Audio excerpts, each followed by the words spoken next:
चर्चा ही नहीं हो रही है, जिन मुद्दों के बारे में बातचीत नहीं हो रही।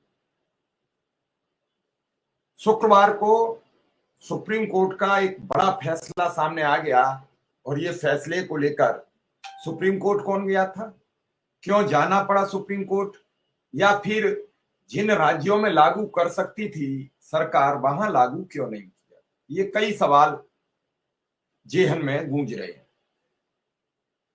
भारतीय जनता पार्टी के एक अधिवक्ता सुप्रीम कोर्ट जाते हैं।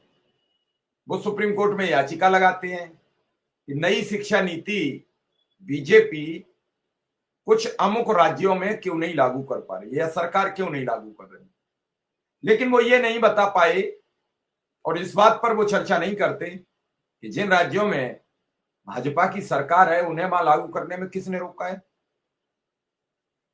यूपी में क्यों नहीं अब तक पूर्णतः नई शिक्षा नीति लागू हुई, किसने रोका। नई शिक्षा नीति लागू होगी तो शिक्षा मित्र निदेशक या तो नौकरी से बाहर कर दिए जाएंगे या नियमित किए जाएंगे। नई शिक्षा नीति में साफ साफ है कि कोई भी संविदा शिक्षक नहीं पढ़ाएगा। तो ये वकील साहब तमिलनाडु, केरल, बंगाल की नई शिक्षा नीति लागू करने को लेकर सुप्रीम कोर्ट जाते हैं। सुप्रीम कोर्ट में उसकी सुनवाई होती है और इतना बड़ा समाचार पटल से गायब हो जाता है। शिक्षा एक महत्वपूर्ण मुद्दा है और उस मुद्दे को पटल से गायब कर दिया। युद्धोन्माद के बीच एक महत्वपूर्ण समाचार दबकर रह गया। सुप्रीम कोर्ट ने साफ कह दिया कि वह किसी भी राज्य को राष्ट्रीय शिक्षा नीति लागू करने पर मजबूर नहीं कर सकते। उच्चतम न्यायालय ने तमिलनाडु को राष्ट्रीय शिक्षा नीति एनईपी 2020 को लागू करने के निर्देश देने के लिए दायर की गई याचिका को खारिज कर दिया। इसमें त्रिभाषा सूत्र भी शामिल था।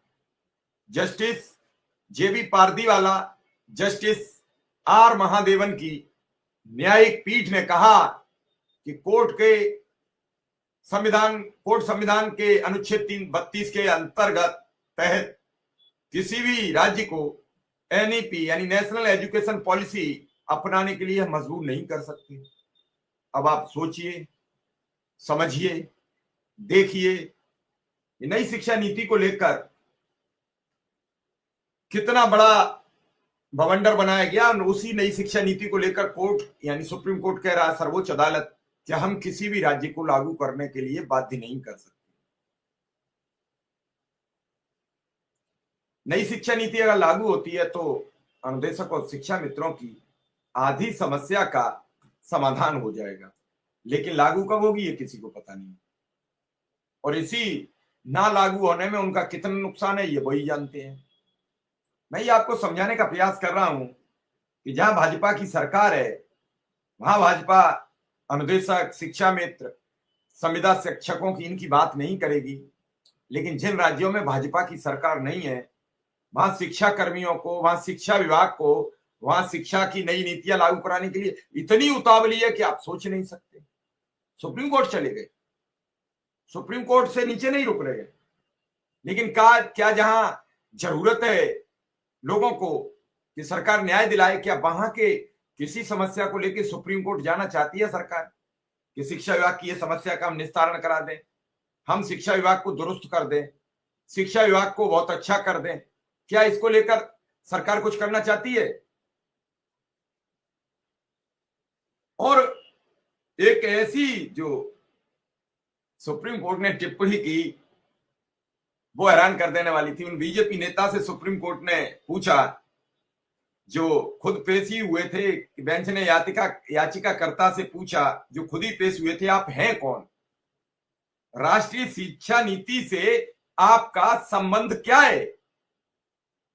कोर्ट ने याचिकाकर्ता से पूछा कि आप इस मामले में क्यों दिलचस्पी ले रहे हैं। याचिकाकर्ता ने कहा कि वे तमिलनाडु से हैं और अब दिल्ली में बस गए हैं। उन्होंने कहा इस तरह की नीति तमिलनाडु के स्कूलों में हिंदी नहीं पढ़ाने के कारण वे आसानी से हिंदी नहीं सीख सकते हैं। याचिकाकर्ता ने बताया कि तमिलनाडु में हिंदी नहीं पढ़ने की वजह से उन्हें हिंदी सीखने में दिक्कत हुई। जस्टिस पारदीवाला ने याचिकाकर्ता से कहा तो अब दिल्ली में हिंदी सीखो ना। जस्टिस पारदीवाला ने हास्यात्मक अंदाज में कहा कि अब तो आप दिल्ली में यही हिंदी सीख लीजिए। सुप्रीम कोर्ट का कहना था यह एक मुश्किल सवाल है कि राज्यों को राष्ट्रीय शिक्षा नीति 2020 को अपनाना चाहिए या नहीं, ये राज्य तय करेंगे, सरकार तय करेगी, हम इसमें कोई हस्तक्षेप नहीं कर सकते। संविधान के अनुच्छेद 32 के माध्यम से नागरिकों के अधिकारों की रक्षा के लिए निर्देश जारी कर सकता है। यह सीधी तौर पर किसी राज्य को राष्ट्रीय शिक्षा नीति 2020 जैसी नीति अपनाने के लिए मजबूर हम नहीं कर सकते। मालूम हो कि तमिलनाडु के मुख्यमंत्री एम.के. स्टालिन ने हाल ही में कहा था कि एनईपी 2020 को राज्य में लागू नहीं किया जाएगा। उन्होंने कहा कि इसका त्रिभाषा सूत्र हिंदी को थोपने का प्रयास है। मुख्यमंत्री स्टालिन का कहना है कि एनईपी में जो 3 भाषाओं का फार्मूला है वो हिंदी को जबरदस्ती सिखाने की कोशिश है, इसलिए वे इसे लागू नहीं करेंगे। तमिलनाडु और केरल से वर्ष